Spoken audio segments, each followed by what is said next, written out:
What's up, America? I want to talk about DEI, diversity, equity, and inclusion for a second. Now, a lot of people, when they explain this, why merit-based is better than DEI, they don't really explain this properly. So generally what happens is it pisses a bunch of people off and they call the person a racist when they don't support DEI. So I'm going to say this in the proper way that journalists in the media generally have no idea how to say, and what the government and Trump even has failed to talk about. So obviously DEI, or diversity, equity, and inclusion, is basically quotas for jobs in universities or other things to make sure that minority communities are no longer marginalized. At least that's the talking point for it. Now that all sounds very good, and in some cases historically it may be, but when you start having companies particularly putting quotas for minority populations to work for them, it starts to get a little dicey. Here's why. So let's say you're United Airlines and you say that 60% of our new hires have to be from minority communities for pilots. Okay, that sounds fantastic, right? We're trying to uplift a community. But United Airlines is hiring 1,000 pilots and they need 600 of them to be from diverse backgrounds. So then they try to recruit people and they find out that maybe there's only 350 people from minority communities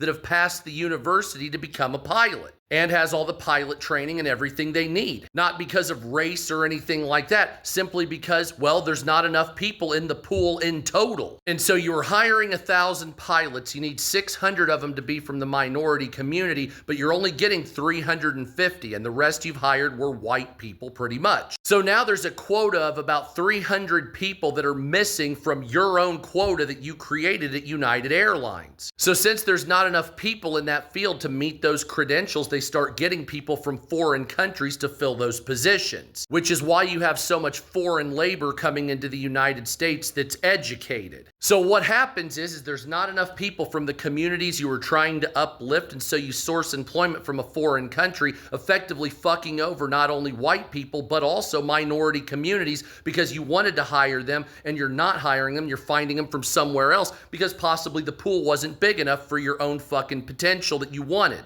So what do you do when you're saying, I have X, Y, or Z quota from a minority population that I need to work from me, but then when I go to find it, it simply doesn't exist? What do? Because you have a quota and you're hardcore sticking to it and you won't change it, but you refuse to hire people that are white or men pretty much. So as you know, the United States has been bringing in a great deal of educated foreign labor, and that's to fill these quota holes for DEI. Now the problem here isn't necessarily with companies or the government, even though I loathe what they're doing. The problem with not being able to fill these positions is from access to education. That's the problem. It all starts at education when you can't access that. But universities have also started doing DEI shit as well. And that would be fine, I guess, as long as they didn't lower the standards, right? But when they lower standards to try to get people into the university and then lower the test standards to make sure corporations fulfill this, it's a whole self-fulfilling fuck up. The universities, the government, and the employers are basically shooting for lower standards to fill quota holes. And if they can't get them from the universities or educational facilities, they'll just find them from foreign sources rather than hiring white men in the facilities because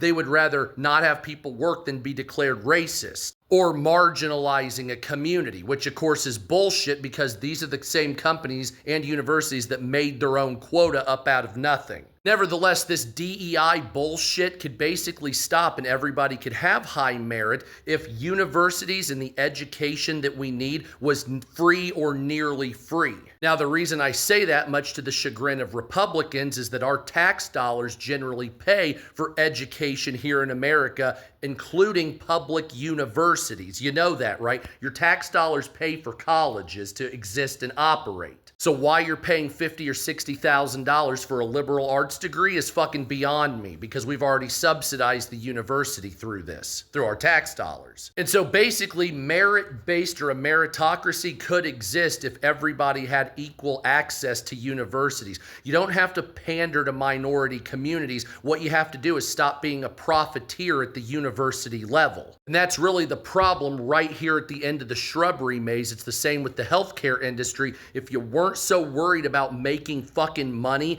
everybody would be doing better. But you're so worried about profit, you fuck people so they don't have access to education, so they can't get the merit and certificates, they can't become this, that, or the other, and they can't move on with their lives because you fucked them out of it financially. And on top of that, our fucking tax dollars paid for you to do that. So like I said, if you opened up access to things, you would be able to get rid of DEI because everybody would be on an equal footing. But profiteering has fucked us, and the government trying to pretend that they're uplifting the minority community for votes, when in actuality, we all know the truth. None of these people give a fuck if you're poor. They hate us because we're poor, not your color, your poverty. They hate us because of that.